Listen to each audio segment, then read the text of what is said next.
5월 17일 정례 브리핑을 시작하겠습니다. 코로나19 감염병 상황에서 예방접종의 중요성은 아무리 강조해도 지나치지 않습니다. 60세 이상 어르신들이 코로나에 감염되면 많은 경우 중증으로 이완되고 또 100명 중에 5명 정도는 사망으로 이어질 수 있을 정도로 굉장히 치명적입니다. 우리나라 사망자의 95%가 65세 이상 어르신들입니다.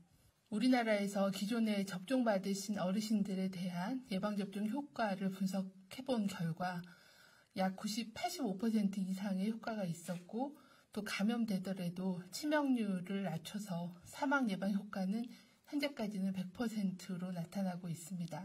접종 후에 항체 형성까지 시일이 소요됨을 고려해서 가능한 한 빠른 시일 내에 예방접종을 받으실 수 있기를 거듭 당부를 드립니다. 예방접종 상황에 대해서 설명을 드리겠습니다. 현재까지 1차 예방접종을 받으신 분은 373만 명으로 전체 인구수의 7.3%이며 2차 예방접종까지 마치신 분은 94만 명으로 1.8% 정도의 접종률을 보이고 있습니다. 예약 상황은 지난 5월 6일부터 시작된 70세에서 74세 연령대의 어르신의 경우는 124만여 분께서 접종을 예약하셔서 예약률이 58.3%입니다. 지난주부터 예약이 시작된 65세에서 69세 연령대의 예약률은 49%, 60세에서 64세 연령대 예약률은 29.9%로 예약이 계속 진행 중에 있습니다. 60세 이상 어르신들의 예방접종 예약은 6월 3일까지 계속되며 자녀 등 보호자가 대신해서 예약하실 수 있으므로 온라인을 통해서 예약하시면 24시간 편리하게 예약하실 수가 있습니다. 백신 공급 상황에 대해서 설명을 드리겠습니다. 지난주에 공급된 아스트라제네카 백신 총 143만 회분이 2차 예방접종을 위해 전국 의료기관으로 배송되고 있습니다. 이에 더해서 개별 계약된 아스트라제네카 백신 106만 8천 회분이 오늘 공급되며 6월 첫째 주까지 순차적으로 556만 회분이 추가로 공급될 예정입니다. 오늘부터 예방접종 후 중대한 이상 반응이 발생했지만 인과성의 근거가 부족해 지원받지 못했던 환자분들에 대한 의료비 지원 사업이 시작됩니다. 지원 범위는 코로나19 백신 접종 후에 발생한 질환의 진료비에 대해서 1인당 1,000만 원 한도 내에서 지원하게 됩니다. 다음은 현재까지 신고된 이상 반응의 의심 사례에 대한 상황을 설명을 드리겠습니다.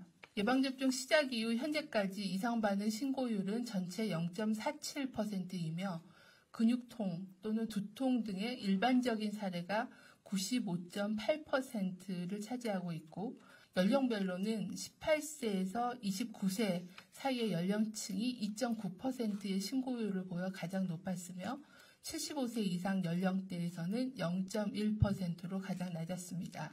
예방접종 피해조사반의 인과성 심의 결과에 대해서 말씀을 드리겠습니다.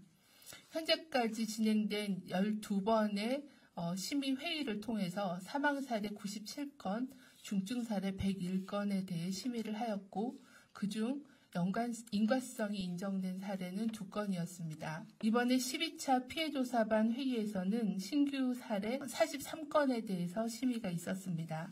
신규 사망 사례 18건에 대해서는 평균 연령이 82.4세였으며 사망 사례 18건은 기저질환 등으로 사망하였을 가능성이 높아 코로나19 백신 접종과 사망과의 인과성을 인정하기는 어려운 것으로 평가하였습니다. 다만 인과성을 인정하지 않은 사례 중에 심근염 1건에 대해서는 중증 환자 의료비 지원 사업 대상이 되는 인과성 근거 불명확으로 평가를 하였습니다.